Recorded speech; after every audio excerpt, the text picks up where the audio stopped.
Mapalad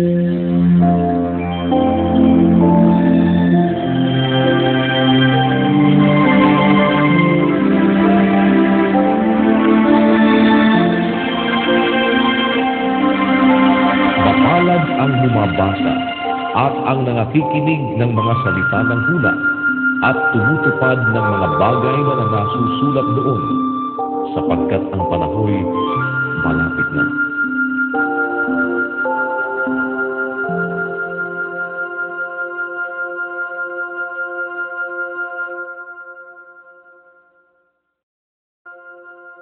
Kapitulo 22. At sumagot si Jesus at muling pinagsalitaan sila sa mga talinhaga na sinasabi, tulad ang kaharian ng langit sa isang hari na naghanda ng piging ng kasalan ng kanyang anak na lalaki at sinugo ang kanyang mga alipin upang tawagin ang mga inanyayahan sa piging ng kasalan at sila'y ayaw magsidalo.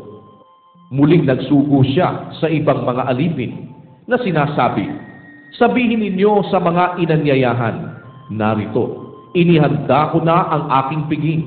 Pinatay ko ang aking mga baka at mga hayop na matataba, at ang lahat ng mga bagay ay nahahanda na.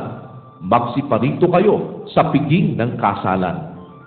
Datapwat hindi nila pinansin, at sila'y nagsiyaon sa kanilang lakad. Ang isa'y sa kanyang sariling bukid, ang isa'y sa kanyang mga kalakal. At hinawakan ng mga iba ang kanyang mga alipin, at sila'y dinuwahagi at pinagpapatay.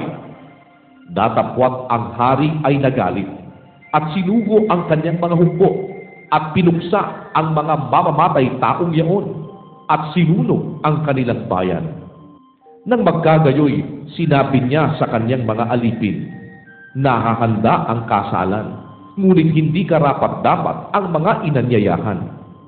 Magsiparoon nga kayo sa mga likuang lansangan at anyayahan ninyo sa piging ng kasalan ang lahat ninyong mga sumpungan. At nagsilabas ang mga aliping yaon sa mga lansangan at kanilang tinipon ang lahat nilang nangasumpungan, masasama at mabubuti, at napuno ng mga panauhin ang kasalan. Datapwat pagpasok ng hari upang tignan ang mga panauhin, ay do'y nakita niya ang isang tao na hindi nararamtan ng damit kasalan. At sinabi niya sa kanya, kaibigan, ano't pumasok ka rito na walang damit kasalan? At siya'y naumid. Nang magkagayoy, sinabi ng hari sa mga naglilingkod, gapusin ninyo ang mga paa at mga kamay niya, at itapon ninyo siya sa kadiliman sa labas. Diyan na nga ang pagtangis at ang pagngangalit ng mga ngipin, sapagkat marami ang mga tinawag, datapwat kakaunti ang mga nahiran. Nang magkagayoy, nagsialis ang mga Fariseo, at nangagsanggulian sila kung paano kayang mahuhuli nila siya sa kanyang pananalita. At sinugo nila sa kanya ang kanilang mga alagad, na kasama ng mga Herodiano, na nagsisipagsabi, Guro, nalalaman naming ikaw ay totoo, at itinuturo mong may katotohanan ang daan ng Diyos, at hindi ka nangingimi kanino man, sapagkat hindi ka nagtatangi ng tao.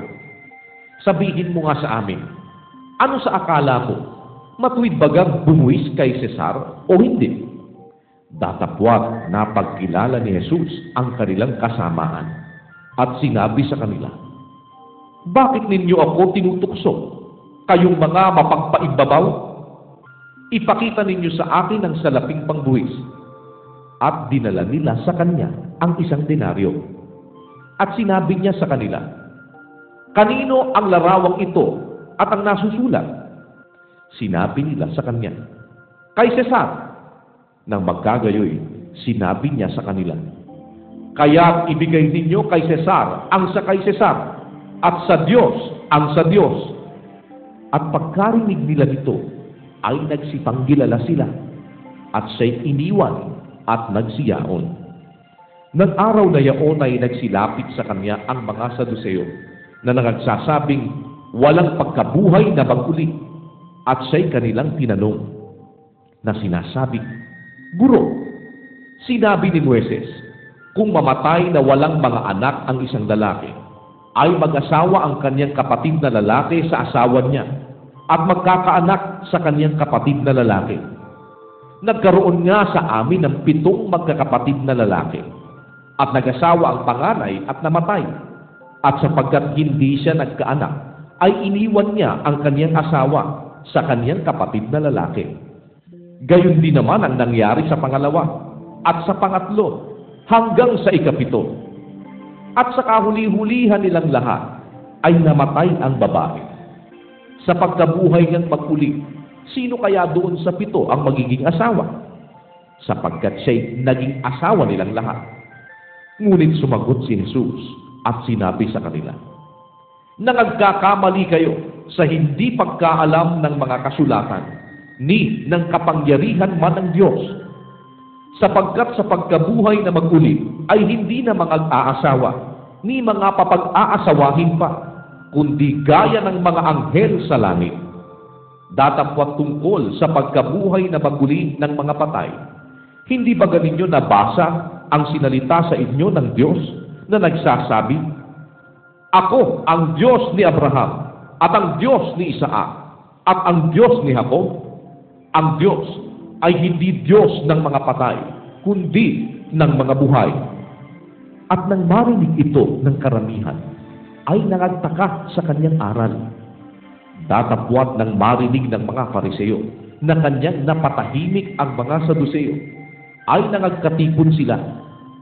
At isa sa kanila na tagapagtanggol ng kautusan ay tinanong siya ng isang tanong upang siya'y tuksuhin. "Guro, alin baga ang dakilang kautusan?"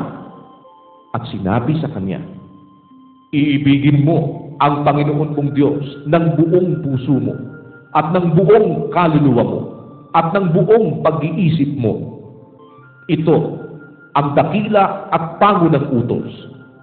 At ang pangalawang katulad ay ito, iibigin mo ang iyong kapwa na gaya ng iyong sarili. Sa 2 utos na ito'y nauuwi ang buong kautusan at ang mga propeta." Habang nagkakatipon nga ang mga Fariseo, ay tinanong sila ni Jesus ng isang tanong na sinasabi, "Ano ang akala ninyo tungkol kay Kristo? Kanino bagang anak siya?"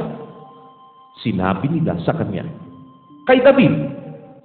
Sinabi niya sa kanila, "Kung gayoy, bakit tinatawag siya ni David na Panginoon sa Espiritu na nagsasabi, Sinabi ng Panginoon sa aking Panginoon, maupo ka sa aking kanan, hanggang sa ilagay ko ang iyong mga kaaway sa ilalim ng iyong mga paa."